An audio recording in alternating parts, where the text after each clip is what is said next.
Welcome to our monthly SMART series. First, I want to introduce Crystal Sheriff, who is the coordinator for the Western North Carolina Diversity Engagement Coalition. Crystal, do you just want to say hello and what the coalition is about? Hello, everyone. I'm Crystal Sheriff. I'm the program coordinator for the Diversity Engagement Coalition. And essentially, we're comprised of the major employers of Western North Carolina and looking to improve inclusion and equity and best practices in all the organizations that are part of us. It's about, I think we're up to like 25 organizations now. And I've been in this position for a year, but the coalition itself, a little over a year now, maybe a year and a half, COVID time, weird. The coalition has been around for about 6 years now. And we got the opportunity to collaborate with the Chamber of Commerce for their annual SMART series, which is, Amy, correct me if I'm wrong, but it is geared towards businesses, small businesses and larger businesses on just smarter, better ways to work smarter and not harder.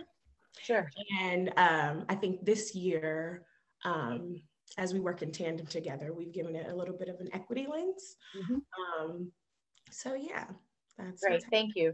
I've had the opportunity to be a part of the coalition for several years now. And like Crystal said, we had the opportunity to work in partnership to just for some education, for some facilitation to larger and smaller businesses.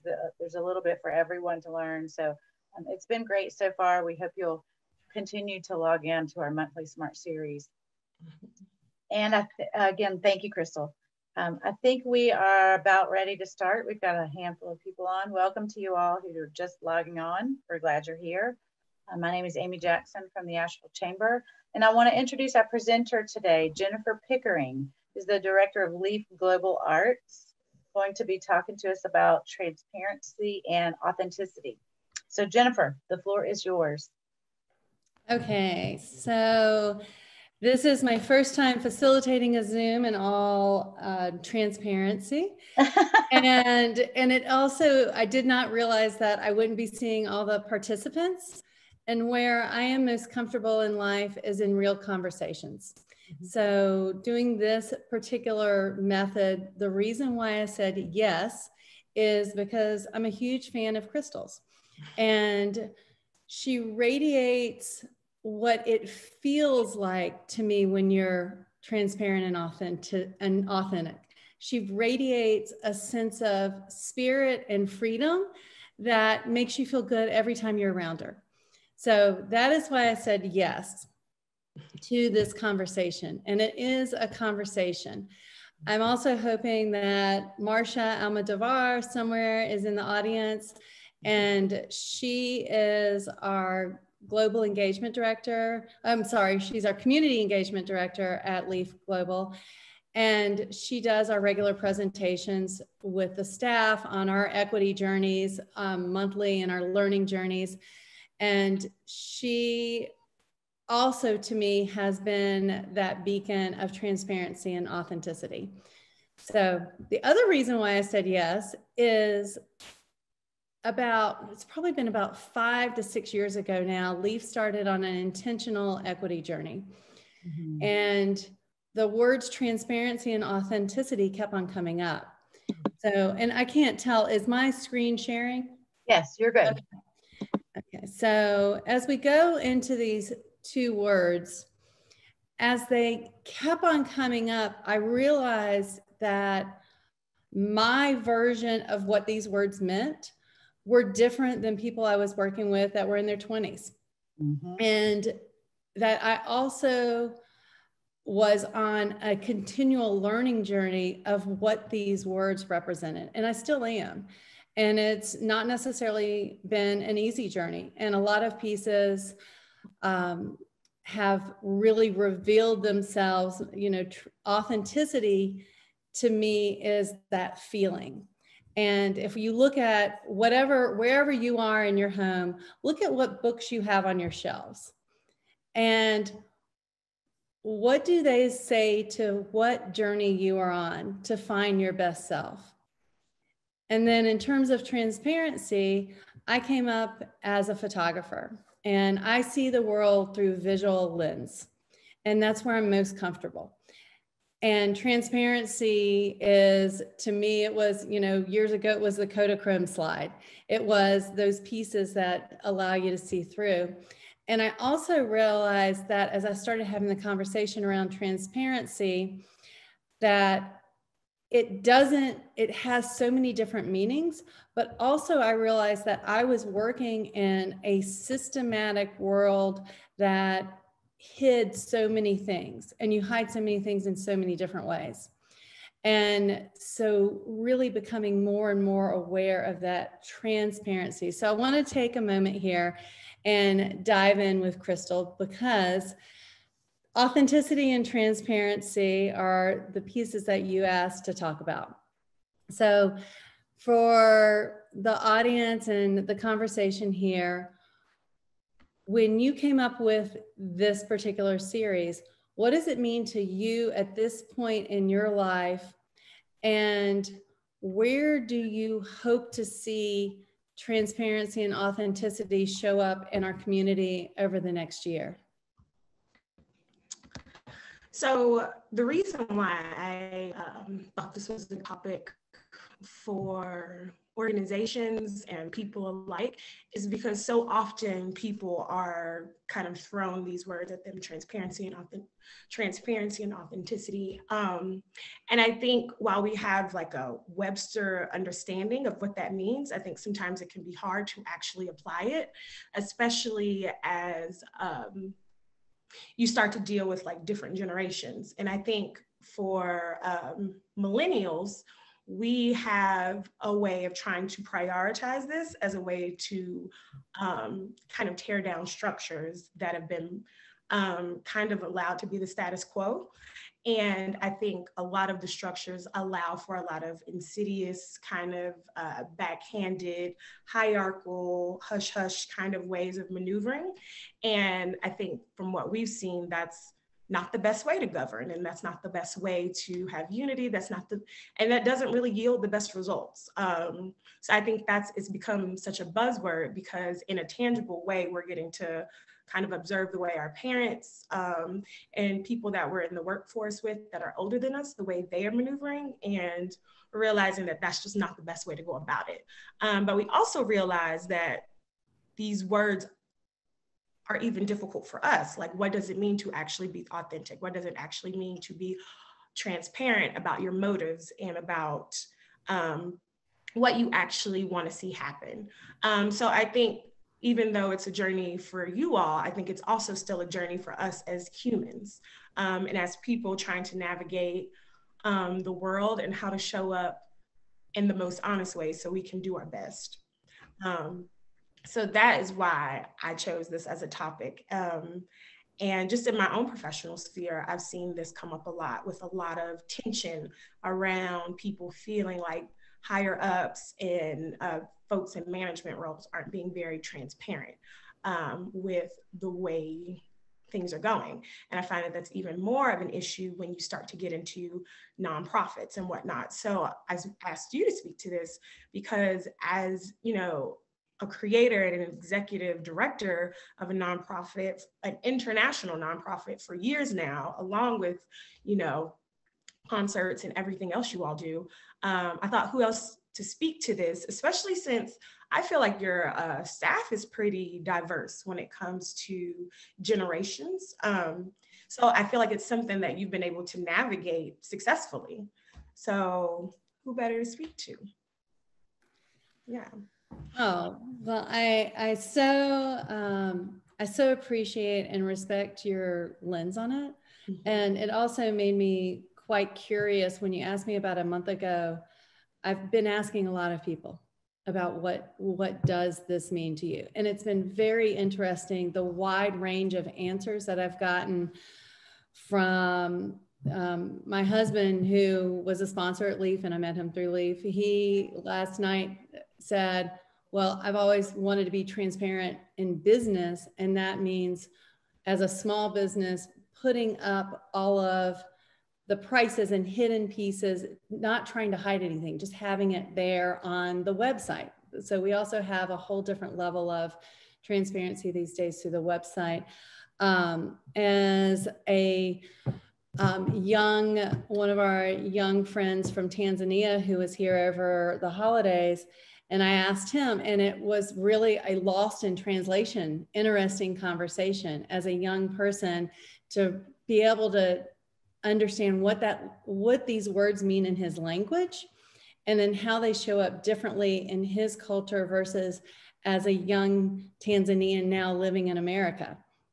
And living in a scenario of, you know, being on the journey of Black Lives Matter this year, where he comes from a country that concept is so lost in so many ways, because of course, like his life matters, and he has discovered that how he has to be authentic in America is so different than how he has to be authentic in Tanzania. So that has been a very interesting piece. So as we dive into this, we'll come into a place of language is powerful, and how we use our words and what words we choose is powerful. And I also recognize that as a white woman in this culture today, I can use language in a way and still have an amount of room for error that isn't available to everyone. And that is really important for all of us to recognize in our community. And you brought up specifically about nonprofits. And so this has been something over the year of COVID and being faced with the reality of, you know, using our language differently now. We're using this on a Zoom.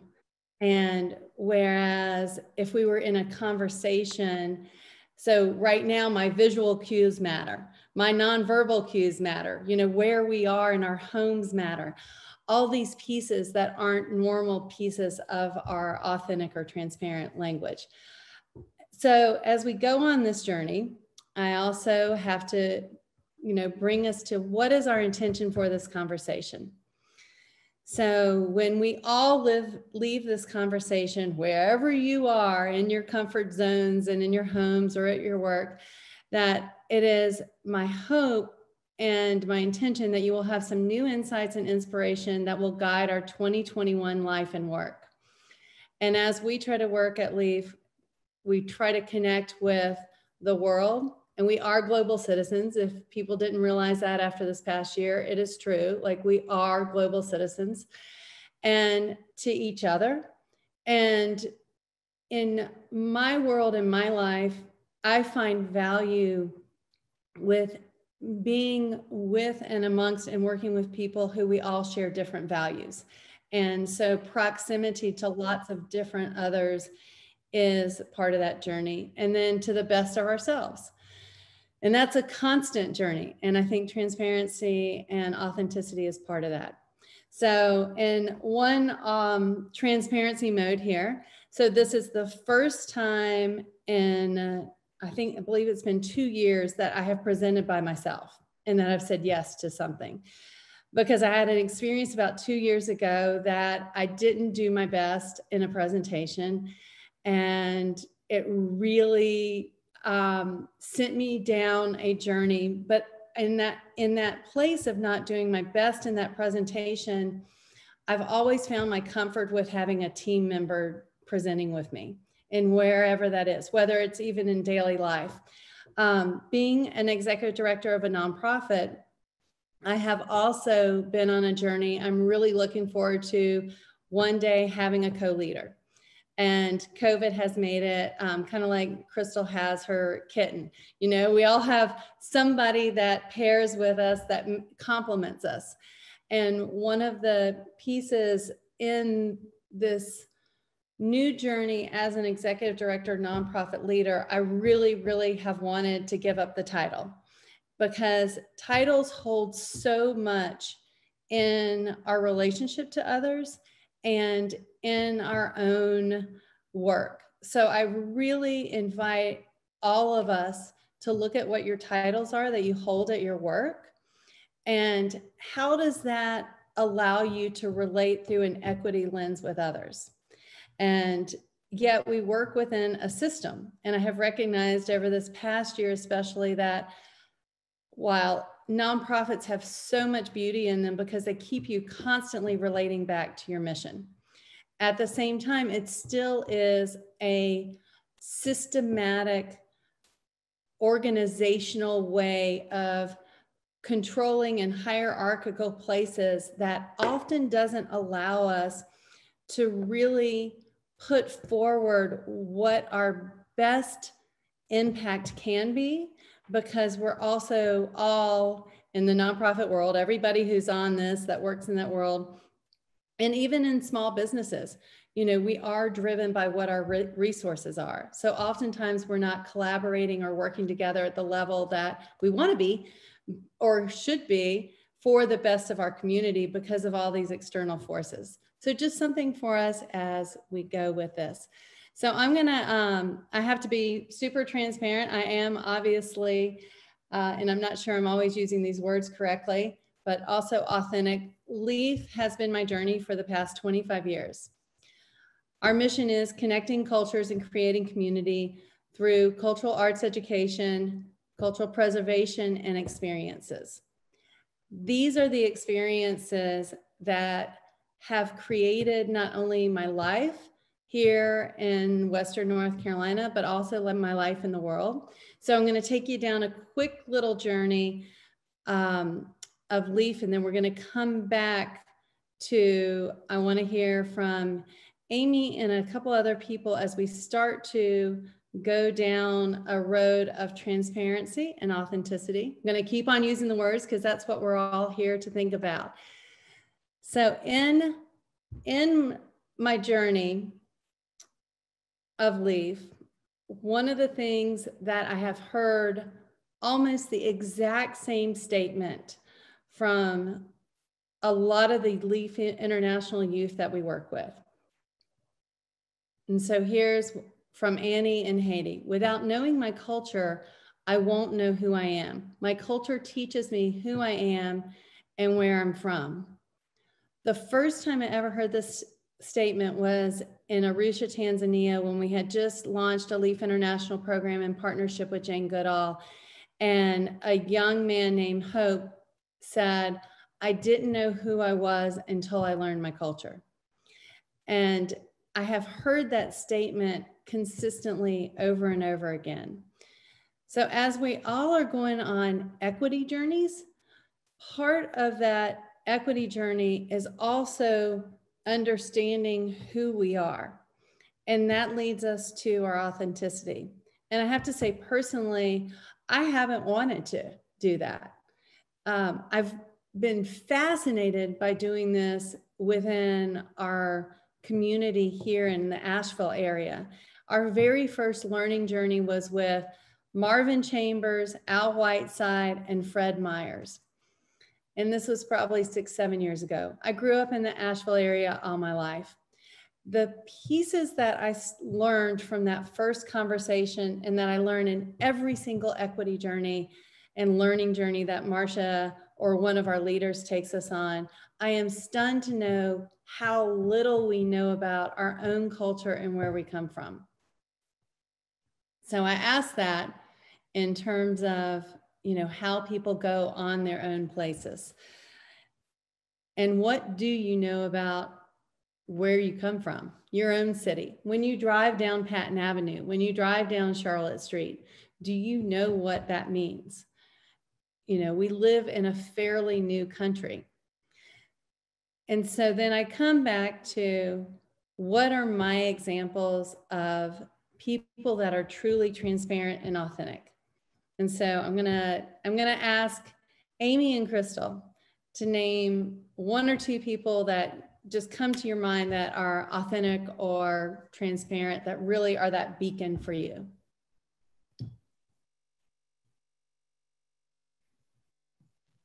This is Amy speaking. Not that anyone would have known her, but my mother was very authentic. and taught me to be authentic. And most people that know me, I am pretty authentic and pretty transparent. But I feel like that's, as you were saying about Crystal, I feel the same way about Crystal. She just radiates it. And I feel like those people are drawn to each other. And then that circle widens. And then those people are drawn to the next group. And then that circle widens. So, yeah, I think my mom was the most authentic. Maybe it was sorry, you guys. I thought it was just easier to give my kitten what he wanted. I'm so sorry. But I was actually going to say my mom too. And I think an interesting thing when noting somebody's authenticity and transparency, I think a lot of times it means you want to emulate their version of what it means to be authentic and transparent, when that's not necessarily true. I think you can recognize, I guess I'm just saying this for people as they think about it. It's not always something that you want to replicate, but it's just something that you recognize that even if I don't necessarily think I have those traits in me or want to display them, you can very much look at certain people and it's like, even if that's not me, I know for sure that is 100% you. And that's the admiration. That's where that comes from. So my mother, I think, is an extremely authentic person. She is very much herself. And a lot of times, I guess as I do think about my mom, I wonder, is that because that's who she's always been, or is that something that she's been blessed with time? You know, as you get wiser, you have less fronts to put up. Yeah, and if I might, Crystal, what was your mom's name? Sorry. Go ahead, Jennifer. Well, will you both tell us what your mother's names were? My mother's name was Judy. My mom's name is Anita Love. Beautiful. Yeah. Amy, did you? If I can throw in there also, I was thinking about this, and I've often thought about this, being authentic. It's hard for some people, I think, to be authentic in that they may feel that there's a judgment from others if you are not fitting in, if you will, because you're being authentic. And so that might cause some people to feel like they're not being who they're quote unquote supposed to be in this society and our culture, as you put it, Jennifer. So I think that's a hard one. You have to accept others as being their authentic self, not necessarily what you think they should be or who you think they should be. They are who they are, and that's how they're going to come. But the lacking and the acceptance of others. So as you say that, I have a photo for those of y'all who are watching on screen up here of our Leaf International culture keeper, David Quazera. And I just want you to take a moment and to think about what interpretation you have of this photo. And I'm going to go back to something that Amy just said. So take just a moment and look at the photo and just 3 words that, you have your own interpretation of this moment.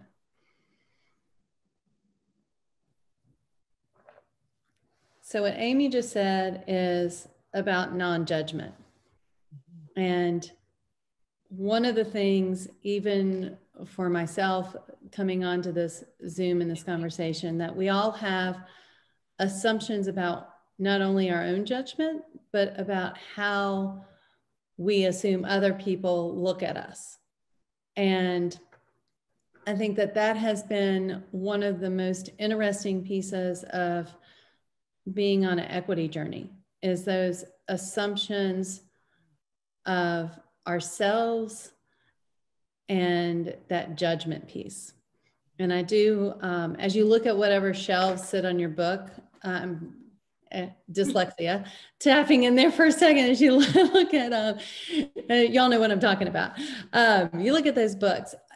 For those of y'all who are on this call, because I can't see anyone, if you are, Caucasian, then I do really encourage you to read White Fragility if you haven't read it, There's a lot of amazing books that will take you into places that aren't necessarily easy, but if we are dedicated to living into a more authentic and transparent culture, as well as our own selves, there are some pieces that have to go about in our learning.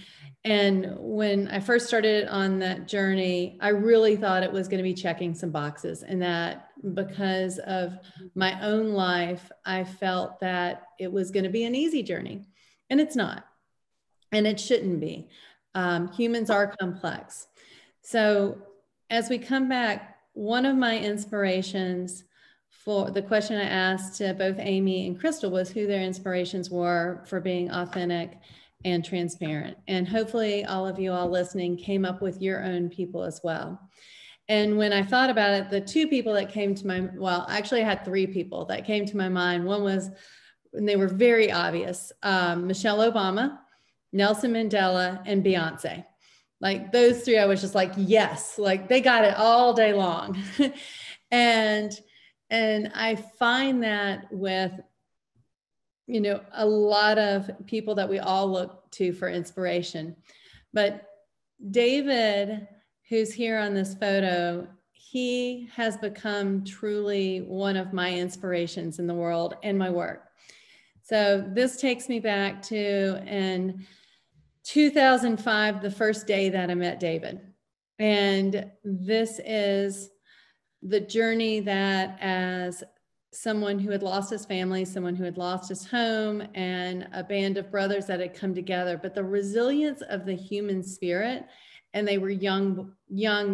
And I was definitely in a place of awe for the fortitude of what these young kids at the time had survived. And as we've gone through this year of COVID and found our own places where we weren't as resilient as we thought we were, where we definitely, you know, found ourselves in places questioning our own, not only authenticity, but what our authenticity is built on, and what those moments are that define us, and how much our work and our life and the people that we're surrounded by, how that defines all those different pieces. And so often this year, I've just really leaned into being inspired by the people that I work with. And David is one, as he has risen in his own learnings and through such a challenging journey. And now he has his own junior troupe. This is the first time a couple of years ago when they performed professionally for 15,000 people. 15,000 people for their very first performance at the Kigali Stadium. And then this past year, 2020, might have been the end of 2019, December. It was either December or January, but within the past year. And as we seek our own paths of finding really good models to keep us on course, I have a group of compass advisors. And one of the things I have to say, and especially at this time in our life and our world, and being challenged beyond anything I've ever been challenged with in terms of, you know, work and realities, that surrounding yourself with people that you do feel like will keep you on course, that will keep you true north. And that's what I refer to as my compass advisors. And then going back to where you find authenticity at a whole different level. We had some animal action in here for some very authentic moments here. So years ago, I want you all to think about going to, and because, you know, I can only see a few of you, I want you all to think about a place where you've gone to hear somebody speak at an event, at a festival, or at an event, or, you know, it could even be on Zoom, that represented authenticity to you. And so Amy and Crystal, I'm going to put you on the spot again. Yeah, So sure. what is a experience that you had, and who was the person that you went to go see that felt truly as an authentic presenter? The last one I can remember that really stands out was probably 15 years ago, but it was Sarah Gilbert, not Sarah Gilbert, Elizabeth Gilbert, the author. She was at UNCA, and it was when the book Eat, Pray, Love came to popularity. She was pretty authentic. She was pretty transparent. I don't know if all of you have read the book, but if you haven't, it's a pretty good one. She just said, to hell with everything, I'm out of here. And the way she presented on what she did, and the way she kept information to write the book, and she wanted to share with the world, do what you got to do. That was a good one for me. Okay. Jennifer, I'm actually going to say India Arie's concert at Leap. What was that, a year ago, 2 years ago? We'll go back to that. Oh, yeah, you did. There you go. Yeah. Oh my God, that was such a great concert. And it was a good concert because of how she connected with the audience. Like, she definitely took time to speak and, made sure that everything that she had up there, like, I don't know, it just felt very moving. I definitely remember crying in the audience. I was like, this is so beautiful. It just felt very authentic. And I had like 2 of my really great friends with me, and everybody in the audience was just so lovely. Yeah, so that was very memorable for me. So I was hesitant whether I would share this moment or not, but since you just shared that moment, Crystal, I am going to share this moment. And this is, and I honor India Arie as I share this moment. And I also use it as a moment to remind us that we are all on a journey, and we all have different things that we do extraordinarily well. So India Arie's Sad at Leaf was truly, it was such an honor to have her there. And it was definitely an extraordinary moment. And she holds space as a Black woman in America with so much strength and heaviness. Like, it is definitely a big space to hold. And it was very interesting interacting with her in a meet and greet with a lot of people from the community prior to her set. And there was definitely, I mean, she's on her way to go give, a performance, right? And later, she gave an extraordinary performance and gave us all an extraordinary gift. And as you see in the slide here, it says, give up being perfect for being authentic. Be who you are, love who you are, others will too. So she taught me a lesson later that night and in the next morning. So she, the next day, she was supposed to give a conversation talk, a more personalized conversation talk. And that night at around midnight, when her band was going back to the hotel, Mama Deborah, who is she's our Leaf Board Chair Emeritus and one of our leaders in our community, and I think probably as authentic as a human as I know. And she is one of the leaders over at Christine Avery Center. So she was driving India's band, and they got hit by a drunk driver. And everyone in the band was okay. And Mama Deborah, she was shaken up. And at the same time, one of our other elders, who's African-American, Mike Compton, he's in a chair. He doesn't have mobility. He's in a chair. He fell off his chair right about the same time coming out of the dance hall and broke his ankle. And so it was this convergence. We just had these extraordinary moments, right, of inspiration from India. We have these 2 extraordinary events that happen. So morning comes, and 8 a.m., Mama Deborah is back to running all of the transportation, parking throughout the Leaf Festival. Mike Compton, he at 9 a.m., he is with his broken ankle in the gym running the dance hall. They are both elders over 65 years old. Their level of dedication and authenticity is something I've never, ever seen before. And then India's manager calls and says, hey, she's pretty shooken up about last night, so she's not going to come do her set today.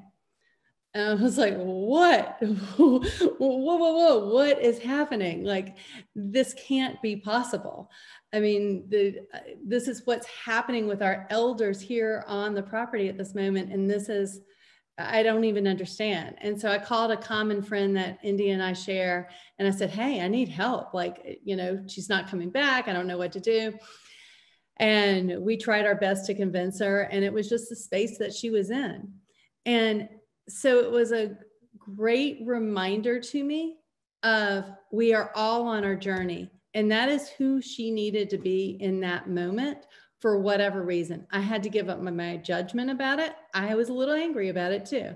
I had to give up all those pieces and I had to honor what she does and brings in her superpowers is extraordinary. What Mama Deborah and Mike Compton bring in their superpowers, they may never be on a big stage.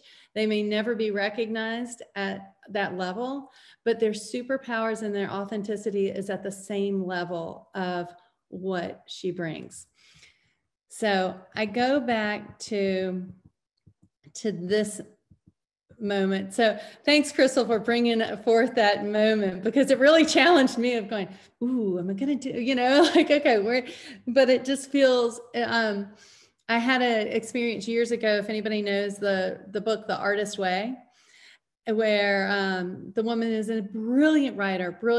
And we had an interaction that, you know, she, you know, basically, took me to town about what I was wearing and what I looked like. And I was like, whoa, what's going on? And I couldn't pick up the book again for a long time. And it was like, oh, it was just a great reminder. Like, we're all trying to be our best selves. Some days we do it, some days we don't. And we all have our different superpowers. So in this year of 2021, let's be kind to each other. Like, and let's all be kind to each other, and let's all be dedicated to creating a world that is more authentic and that has more openings for everybody. So think about, regardless of where you've come from, why we can even sit in the seats that we're sitting and what other people can sit in those seats. So I bring up this photo of Luis Salazar, who is the medicine man for the Cabacar First Nation, which is in Costa Rica. Costa Rica has 9 First Nations that most people don't even know still exist. Greg Lucas from Preservation Hall down in New Orleans and from the Dan Lucas Foundation years ago gave us the opportunity and the challenge to start to work with 3 First Nations in Costa Rica. These are authentic cultures to me. And this is what feels so right in the world as I step into. And I asked you all the question about what events you had gone to that felt authentic. So there's a very big festival that's a transformational festival that happens down in Costa Rica. And Luis had been asked to come give a presentation on his culture and to do a ceremony. And he went to the festival, and there was also a man from California who's a guru for spiritualism. And he is a white man, and he was presenting at the same time a ceremony as well. Hundreds of people went to his ceremony. About 15 people showed up to Luis's ceremony. And here he is within the land that he is from. And so as we seek authenticity and remember where whatever culture or whatever tradition or whatever experience we're going with, where did it come from? And thinking about like, what are some of the pieces that makes that moment real, or what roots does it have? Adama Dembele, who many of you all know, that teaches with Leaf and lots of other places and has his tailor shop now at Leaf Global. He comes from 33 generations of drummers and storytellers in his home in the Ivory Coast. That's deep-rooted tradition. That is authenticity to me. And so, this picture didn't come out right. So we'll just, we'll go for it pixelated, which actually might be perfect in this time and age that we live in. How does it feel to you when you're being authentic? And how does it feel to you when you're being transparent? And so in that, two words that come up for me are, it feels like freedom. And it makes me think of the Nina Simone song, her song that says, I wish you knew how it felt to be free. And I think that that is something that we wish for ourselves and we wish for everyone, is how does it feel? It feels free. And it also feels just so aligned. And so Amy and Crystal, I'm going to go back to you two. How does it feel to you when you feel like you're being authentic and transparent?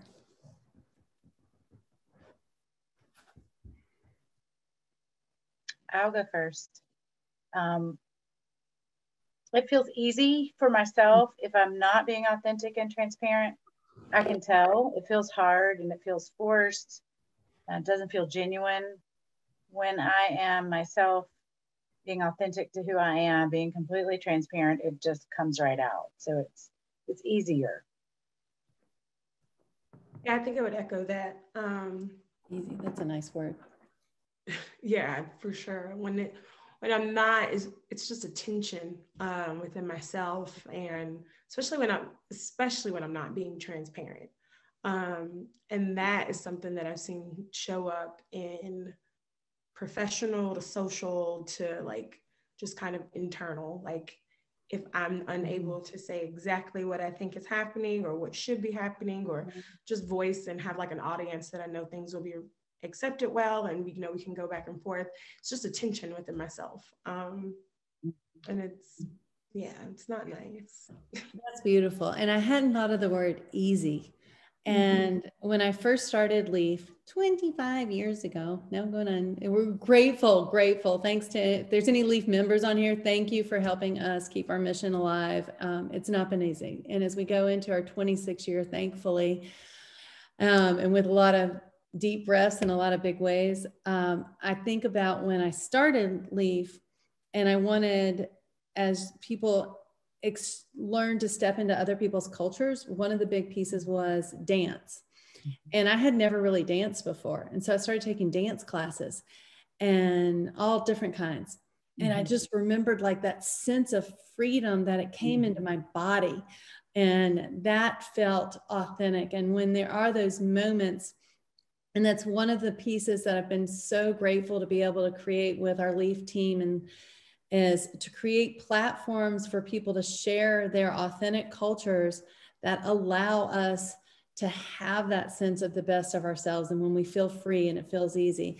And on this pixelated moment on stage, what you can't see is there's someone from Benin, Peru, Malawi, Asheville, and Tanzania in the front there, all dancing together. And for me, again, and I can only speak from my perspective, is that is where I find that authenticity.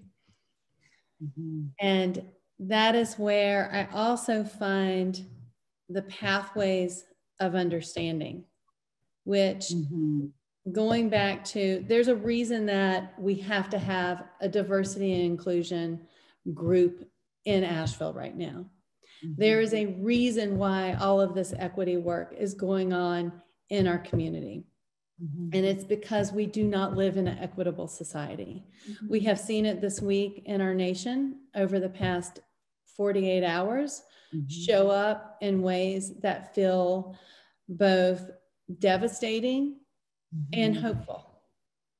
And so part of our journey as a human is doing our best so that from kids to elders, that we're paving paths for others to walk with us, and that we're walking paths with others. And when you brought up Elizabeth Gilbert, my best experience in terms of a presentation at UNCA, which I'm so grateful for that series, was hearing Brian Stevenson.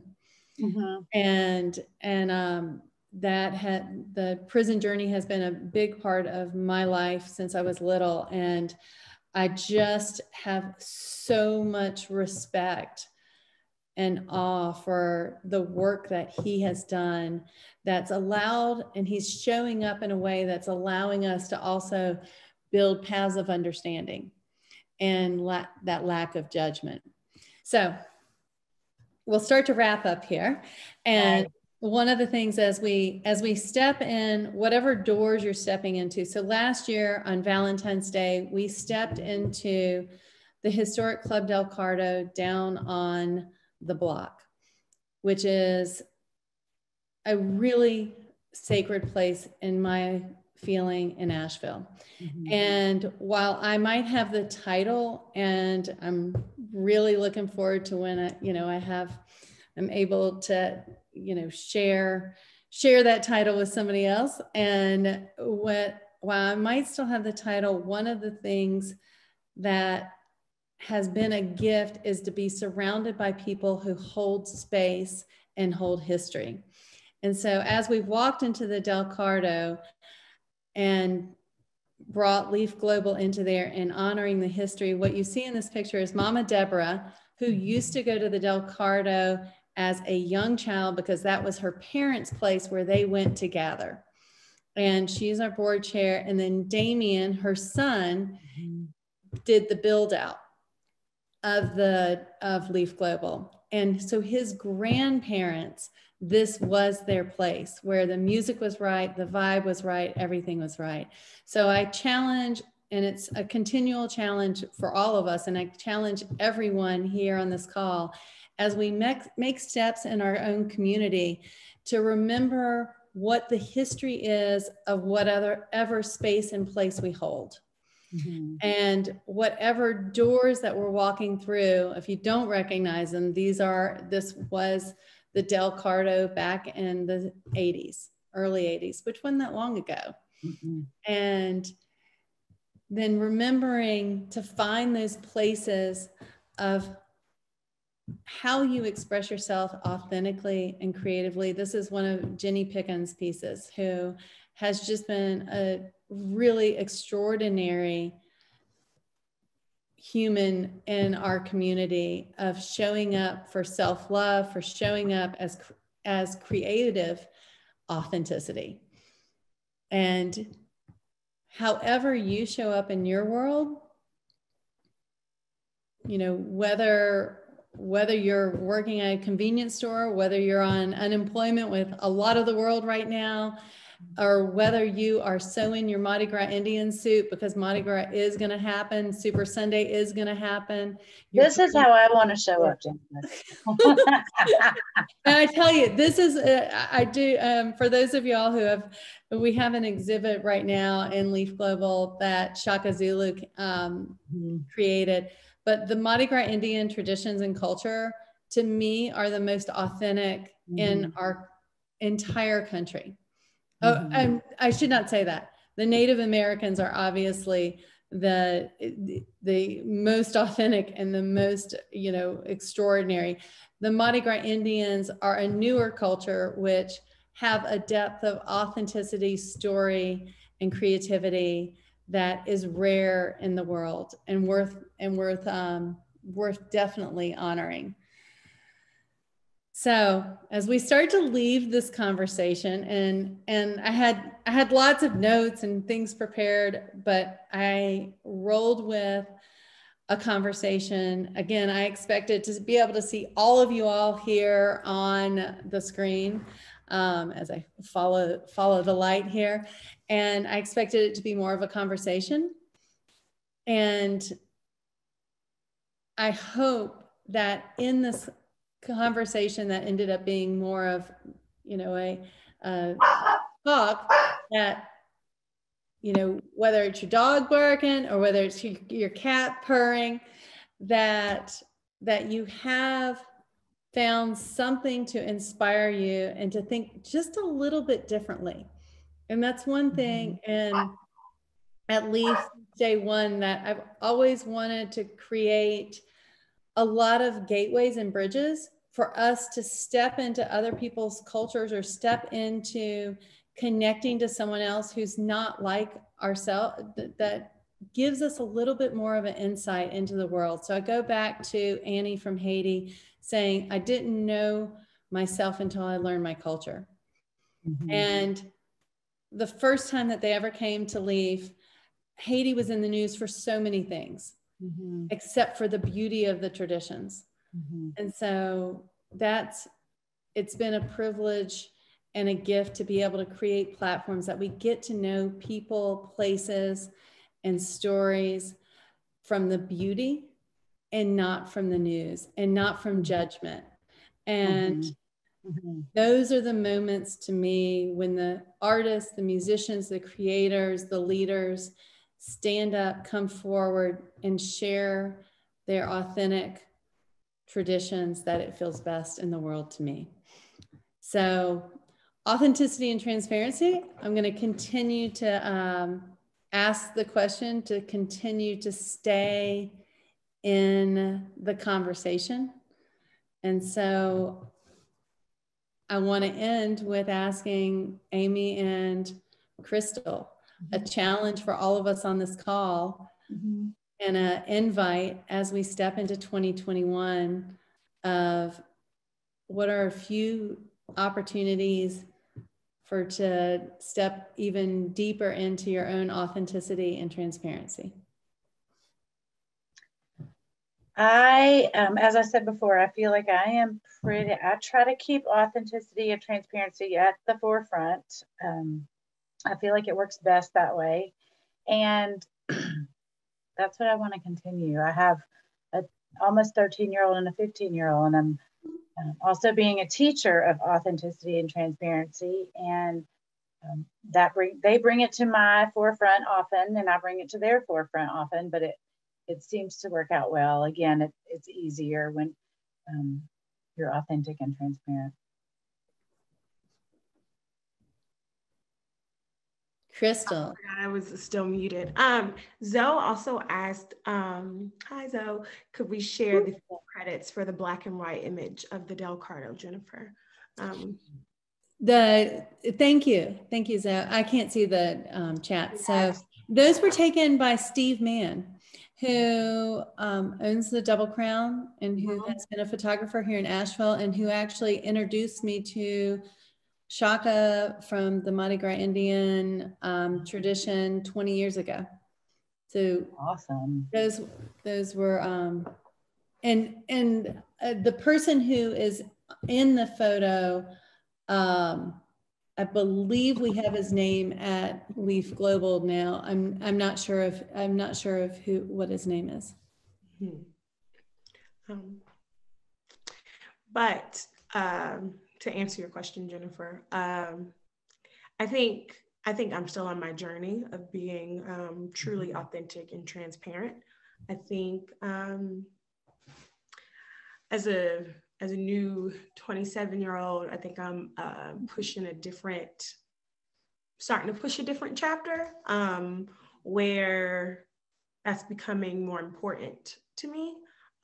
Whereas I think all of us kind of, before we start to carve our own way, we're kind of wanting to go with the flow of everything else to be accepted. But I think as you grow older and you grow wiser, you start to kind of crave, like, create your own path that works for you, and what does that really mean for you to be able to show up as authentic and as transparent as you can, even no matter where you are. And I think that's what's most important for me, is to be able to be myself. Yeah, Professionally. Yeah, thank you for bringing that up, Crystal. I totally agree. I am a bit older than you, but I remember when I was 27, you're right. You want to fit in. You want to make sure you're accepted. It's much more so then than now. I'm at a little bit older than you. Less important. So I wanna end. I had last night. It was my anniversary, and we went and spent the night at the house I lived in when I was 27. I haven't slept in there for 15 years. And when I left it, I only took my clothes. I left all my, all the other things and my books, everything, right? And we use it as a rental now. And it was fascinating to be in there and realize when I was 27 was when I determined what my personal mission in life was, which is very similar to Leaf, but is connecting peoples and cultures through music and arts, very simply. But it took me a while to like distill that. And when I walked in there and spent the night in there last night, I realized I am the essence of who I am is the same person that I was when I was 20. I lived there from 27 to 40. Mm-hmm. And it was really a beautiful reminder. Mm-hmm. So, keep that core for sure. And we all are on a constant learning journey. Yes, constant. Thank you. Thank you for this opportunity and for the conversation. I hope it's been fruitful for others, and I'm reading some of the comments now in the chat, and thank you for the reminder to be real and be yourself. They're very impressed with what you've done, Jennifer. They liked our conversation. Yeah, so much to think about that will I'll carry with me. Yeah, nice, very nice. Thank you, Jennifer Pickering, again, Leaf Global Arts, and Crystal Sheriff from the Diversity Engagement Coalition.